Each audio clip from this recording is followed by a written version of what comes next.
आता आपण इतिहासाची साधने या धड्याच्या तिसऱ्या विभागात आहोत. चला, या विभागामध्ये आपण बघणार आहोत की मौखिक साधने. आतापर्यंत आपण भौतिक साधनं बघितली, लिखित साधनं बघितली, त्यांचा अभ्यास केला. तर आता आपण बघणार आहोत मौखिक साधने. तर मौखिक साधने म्हणजे काय? तर जे पिढ्यानपिढ्या संक्रमित होतात, म्हणजे पिढ्यानपिढ्या चालत आलेल्या आपल्या ओव्या, आपले पोवाडे, आपल्या काही गोष्टी, आपल्या काही राजा, जादूगर, ह्याच्या काही दंतकथा, ह्याच्यातून आपल्याला ऐकण्यात येणाऱ्या अशा पिढीपासून त्याला आपल्याला मौखिक साधन असं नाव देण्यात आलेलं आहे. बरोबर? ह्याचा विस्तार मी अजून तुम्हाला व्यवस्थितरित्या करते. बघा, आपल्या पिढ्यानपिढ्या म्हणजे आपले आजोबा आजी, आपले पंजोबा पणजी, आपले खापर पंजोबा पणजी, हे प्राचीन काळापासून आतापर्यंत काही असं साधनं आहेत की जेणेकरून आपण आज सुद्धा ते ऐकतो. बरोबर आहे?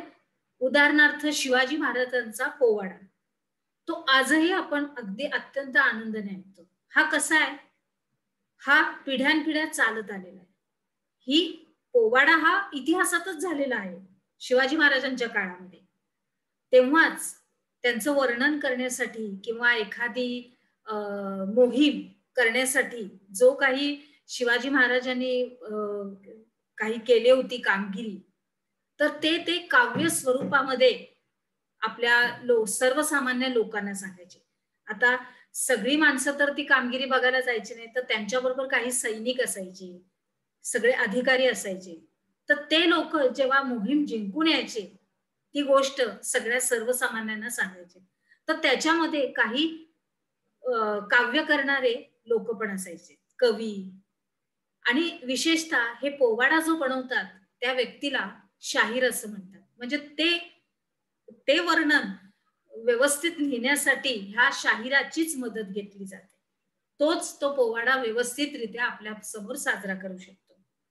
त्याच्यानंतर आल्या ओव्या. ओव्या म्हणजे ह्या तर तुम्हाला माहीतच आहेत की आपण जेव्हा गावामध्ये जातो त्यावेळेस आपले आजोबा आजी, विशेषतः आजी म्हणजे स्त्रियांच्या वर्गामध्ये आपल्या काकी आजी, आपल्या काही आजी असतील, तर त्या सकाळी उठून जात्यावरती त्याच्यामध्ये धान्य टाकून ते दळताना एक प्रकारची देवाची काही गाणी किंवा काही प्रसंग किंवा काही सूर्याचं वर्णन किंवा आपलं कुठली एखादी निसर्ग शक्ती त्याच्यावरती ते काही गाणी आणि काही गोष्टी अशा त्या ओव्यामधून सांगायच्या. आता ओवी कशी असायची की जसं जातं फिरवलं जायचं तसं ते आजीच्या तोंडातून ती गाणी बाहेर यायची गाण्यांच्या स्वरूपात. पण ती गाणी पण नाहीये, तो पोवाडा पण नाहीये, ती एक गोष्ट पण नाहीये. तर त्याला ओवी ही विशिष्ट नाव आहे. कारण जसं ती त्याच्यामध्ये तांदूळ किंवा गहू त्या चक्रामध्ये घालणार त्या मधल्या भागामध्ये आणि मग ते पिसणार, तर ती थांबणार आणि मग ते बोलणार. अशा रीतीने ती ओवी बोलली जायची. त्याच्यामुळे त्याला ओवी हे विशिष्ट नाव आहे. त्याच्यानंतर कहाण्या. कहाण्या म्हणजे आता मध्ययुगीन काळामध्ये सुद्धा राजाच्या काळामध्ये सर्वसामान्य लोक जेव्हा रात्री जेवण व्हायचं त्यावेळेस आपल्या ओट्यावर आपल्या अंगणामध्ये येऊन बसले की सगळे लोक एकत्र आली तर काही गोष्टी सांगायची, गप्पा करायची, तर त्या कहाण्या. तर त्याच्यामध्ये दंतकथांचा सुद्धा समावेश येतो. म्हणजे एखाद्या जादूगाराची गोष्ट, एखाद्या परीची गोष्ट, अशा रीतीने त्याला दंतकथा म्हणतात. मग त्यांचा पण या कहाण्यांमध्ये या गोष्टींमध्ये समावेश व्हायचा. तर आता हे आपलं पिढी तर चालत आलेलं हे साहित्य आहे आणि ह्याच्यामध्ये आपल्याला प्रत्येक लोकजीवनाचे पैलू कळतात. कशा रीतीने ते त्यांना करायचे ते हे सगळं काही. तर त्यालाच आपण मौखिक साधन असं म्हणतो. आता आपण ह्याची काही उदाहरणं घेऊया. मौखिक साधनामध्ये लोकगीतं येतात, गाथा येते, श्लोक येतात, अभंग, पोवाडे, म्हणी येतात. म्हणी तर तुम्हाला माहीतच आहेत. अति तिथं माती, आयत्या बिळात नागोबा, त्याच्यानंतर अति शहाणा त्याचा बैल रिकामा, पळसाला पाणी तीनच. बरोबर ना? ह्या म्हणी आहेत आपल्या मराठीतल्या, त्या म्हणी सुद्धा येतात. त्याच्यानंतर काही कथा, सिथके, हे सगळं काही त्याच्यामध्ये ह्याचा समावेश आहे. बरोबर? तर आता पुढे जाऊया. समजलं तुम्हाला व्यवस्थित? चला, आता ह्याच्यामध्ये आपण बघूया की वरील तिन्ही साधनाच्या मदतीनं आपल्याला इतिहासाचं हे लेखन केलं जातं. बरोबर आहे? म्हणजे आता आपल्याला वस्तू, वास्तू आणि अवशेष काय मिळाले, त्याचं लिखाण केलं जातं. आपल्याला काही मौखिक गोष्टी आहेत, आपल्या ओव्या, आपले पोवाडे, हे सुद्धा आता लिहिलं गेलेलं आहे आणि आपण ते सगळं वाचतो आता. पूर्वीच्या काळी तर न वाचता ते फक्त तोंडातून पाठांतर करून, हा ह्याच्या पुढे हे आहे, तर ते आपोआप त्यांच्या तोंडातून ते वदलं जायचं. ते आता त्याचं आपण लेखन करून ते आपण वाचून सुद्धा बघू शकतो. तसंच अजून एक गोष्ट महत्वाची आहे की इतिहासाचं लेखन जेव्हा होतं, लिखित मसुदा तयार होतो, तर त्याविषयीचं जे संशोधन असतं, ते संशोधन हे अखंडपणे चालूच असतं. हे इतिहासाचं लेखन कधी केलंय, कुणी केलंय, कशासाठी केलंय, प्रसंग कोणता होता, त्याप्रमाणे त्यामध्ये कोणत्या व्यक्ती समाविष्ट केलेल्या होत्या, म्हणजे एकानंतर एक, एकानंतर एक असं हे संशोधन, ह्याचा अभ्यास आपण करतच राहतो. आपण आता ह्या गोष्टींचा अभ्यास 6वी इयत्तेत केलेला आहे, परंतु आपल्याला परत तो विस्तारितरित्या 7वी इयत्तेत सुद्धा करायचा आहे. याचा अर्थ काय की अखंड न थांबता, त्याच्यामध्ये न खंड पडता आपल्याला या सगळ्या गोष्टींचा अभ्यास करायचाच आहे आणि आपण करतच आहोत आणि करत राहायचं आहे. त्याच्यामध्ये काय काय येतं की अजून काही नवीन नवीन गोष्टी आपल्याला शिकायला भेटतात, अजून नवीन साधनं काय काय आहेत ते आपल्याला समजतं आणि त्याच्यानुसारच इतिहासाचं हे पुनर्लेखन करावं लागतं की इतिहासामध्ये हे मिळालेलं आहे. आता काही गोष्टी आपल्याला 5वी इयत्तेत मिळाल्या, काही गोष्टी आपल्याला 6व्या इयत्तेत भेटल्या, तर काही गोष्टी आपल्याला 7वी इयत्तेत आता भेटणार. तर त्याचं आपण परत पुनर्लेखन करून आपण इयत्ता 8वी मध्ये प्रवेश करणार. तर ते अखंडपणे चालूच असतं. लक्षात आलं व्यवस्थित? हे सगळं समजलं? तर आता इथे एक छोटासा तानाजीचा एक पोवाडा आहे, तो आपल्याला दिसतोय. तर ह्याच्यामध्ये एक छोटंसं वर्णन केलेलं आहे की पोवाडा हा अगदी खासम खास म्हणून शिवाजी महाराजांच्या काळातलाच असतो. तर त्याचं काय वर्णन आहे बघा. तानाजीचा हा पोवाडा आहे आणि या पोवाड्याचा कर्ता तुळशीदास शाहीर आहे. कारण पोवाडा हा शाहीरच लिहितो. मी अगोदरच तुम्हाला स्पष्टीकरण केलं होतं. आणि ह्या पोवाड्यात सिंहगडाच्या मोहिमेचं वर्णन केलंय बघा. म्हणजे सिंहगडावर जेव्हा आपले तानाजी मालुसरे गेले, तेव्हा त्यांनी कशा रीतीने ते संपूर्ण कामगिरी फत्ते करून त्यांना वीरगती त्याच्यामध्ये प्राप्त झाली. पण आजूबाजूला त्यांची जी जिवंत असलेली माणसं होती, त्यांनी त्या शाहिराला त्याचं संपूर्ण वर्णन सांगितलेलं आहे आणि त्या शाहिराने अत्यंत सुंदरपणे त्या पोवाड्यात लिहिलेलं आहे. त्यात शाहिरांचं नाव आहे तुळशीदास शाहीर. या पोवाड्यात सिंहगडाच्या मोहिमेचे वर्णन आहे. पोवाड्यात तानाजी, शेलार मामा, शिवाजी महाराज, वीरमाता जिजाबाई यांची सुंदर स्वभाव चित्र दिली आहे. ह्याचा एक छोटासा आढावा घेतला तर मला तुम्हाला सांगण्यात येईल, तर त्या शाहिरांनी ह्या पोवाड्याची सुरुवात ज्या वेळेस तानाजी मालुसरे आपल्या मुलाच्या लग्नाची पत्रिका घेऊन जेव्हा शिवाजी महाराजांकडे जातात, त्या घटनेपासून ते त्यांच्या वीरगती प्राप्त होण्याच्या घटनेपर्यंत हा पूर्ण प्रवास त्यांनी या पोवाड्यात लिहिलेला आहे. ते जेव्हा जातात तेव्हा शिवाजी महाराज चिंतेत असतात आणि शिवाजी महाराज त्या मोहिमेवर जात असतात, पण तानाजी बोलतात त्यांना की तुम्ही नाही जायचं, मी जातोय. हे संपूर्णपणे या काव्यात त्यांनी दिलेलं आहे आणि अशा रीतीने आपल्याला ती संपूर्ण गोष्ट पोवाड्यात समजते. आणि ह्या पोवाड्यामध्ये साथ कशाची असते, एकतारीची असते, डफाची असते, मधून गाणं असतं आणि अतिशय तो ऐकण्यासाठी खूप चांगला प्रकार असतो. त्याच्यामुळं मी तुम्हाला हे खास असं उदाहरण दिलंय. लक्षात आलं व्यवस्थित? पुढे संपूर्ण पोवाडा दिलेला आहे.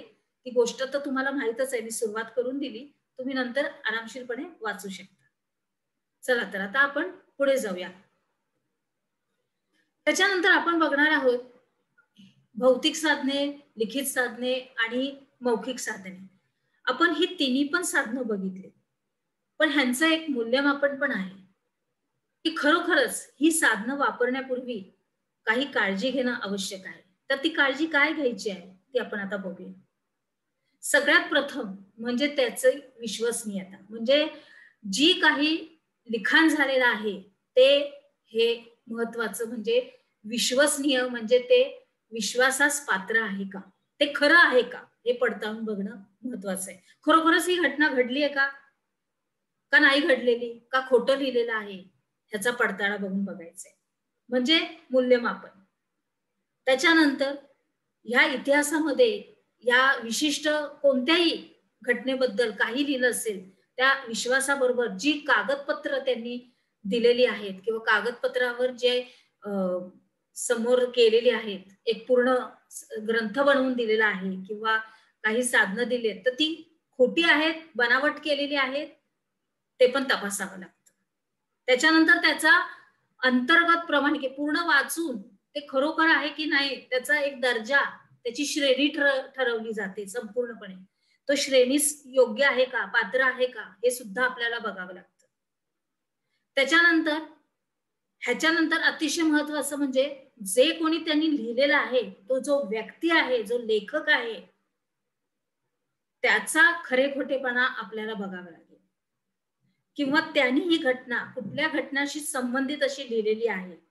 तर त्याच्यामध्ये खरं कितपत आहे, खोटं पण कितपत आहे आणि ज्या व्यक्तीबद्दल त्यांनी हे लिहिलेलं आहे, त्या व्यक्तीशी त्याचे संबंध कसे आहेत, त्याच्याशी त्याचं देवाण-घेवाण, व्यवहार कसा आहे, हे पडताळून बघितलं पाहिजे.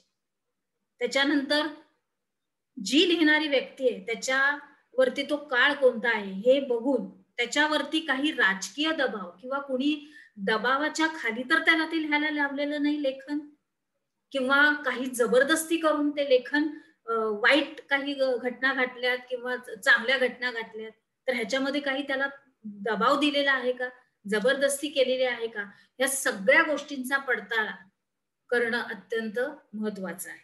या ऐतिहासिक पूर्ण साधनांमध्ये लिखित संपूर्णपणे जे काही केलेले आहे त्याच्यासाठी हे मूल्यमापन करणं अत्यंत जरुरीचं आहे. पुढे लक्षात आलं व्यवस्थित? समजलं? चला तर. आता ही इतिहासाची जी साधनं आहेत ह्याच्यामध्ये अजून थोडं पुढे की ही प्रत्यक्षात बघितलेली घटना आहे का? म्हणजे जो प्रसंग घडलाय हे समोरासमोर घडलेला आहे की कुठेतरी कानावर माझ्या घातलेला आहे म्हणून मी ते लिहिलेलं आहे किंवा जेव्हा कोणी सांगतो तेव्हा त्याचं वर्णन वेगळं होतं आणि जेव्हा मी लिहितो तेव्हा ते वेगळ्या रीतीने उतरवलं जातं.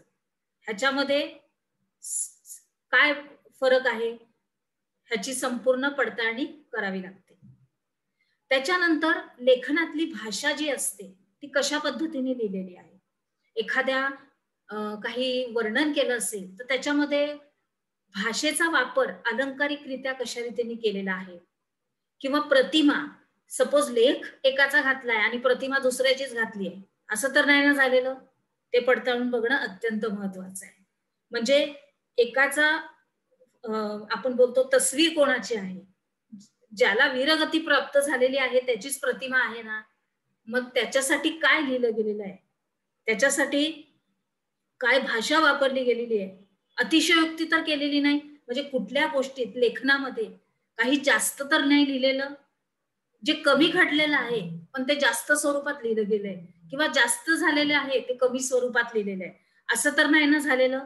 ते सुद्धा संपूर्णपणे पडताळून बघावं लागतं आणि त्याच्यानंतरच त्याचं मूल्यमापन हे समजलं जातं आणि मग ते आपल्या समोर सादर केलं जातं. तसेच इतर समकालीन साधनाची ती माहिती पडताळून पाहावी लागते की खरोखरच हे जे लिहिलेलं आहे त्याच्याबद्दलची जी वास्तू भेटली आहे, जे अवशेष भेटले आहेत, तर ते त्याला पडताळून बघावे लागतात की हा लेख त्या वास्तूशी आहे का, सारखेपणा आहे का त्याच्यात, त्याचा आणि त्याचा संबंध आहे का, हे संपूर्णपणे आपल्याला आढावा घ्यावा लागतो. आणि या साधनांचा वापर सदैव दक्षता घेऊनच करावा लागतो. म्हणजे काळजीपूर्वक कुठलीही गोष्ट आपल्या ऐतिहासिक साधनामधली त्याचा काळजीपूर्वक वापर करावा लागतो. ते सांभाळून जपून ठेवण्यात येतं. तसेच त्या लेखनामध्ये निपक्षपातीपणा म्हणजे कोणतही गोष्ट न लपवता सरळ स्पष्ट भाषेत मांडलेली आहे की नाही. आणि तटस्थपणा याचा अर्थ असा असतो की कोणतीही भूमिका, मग तुमचा तो नातेवाईक असेल, मित्र असेल, तर त्याच्याबद्दलची चांगलीच माहिती लिहायची आणि जो तुमचा मित्र नसेल तर त्याच्याबद्दल काहीही लिहायचं. असं निपक्षपातीपणा न करता एक सरळ मनाने, सरळ शुद्ध आचरणाने ते संपूर्ण कृत्य, ती संपूर्ण घटना ही व्यवस्थित पडताळून अगदी लिहिली पाहिजे. लक्षात आलं? बरोबर अगदी. चला तर आता आपण पुढे जाऊया. आता आपण थोडंसं आपल्या प्रश्नोत्तरांकडे जाऊया.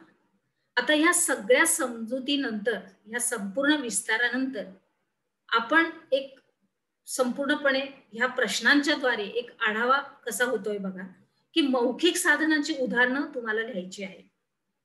ऐतिहासिक साधनांची मूल्यमापन करताना कोणती काळजी घ्यावी लागते ते सविस्तरपणे स्पष्ट करायचंय.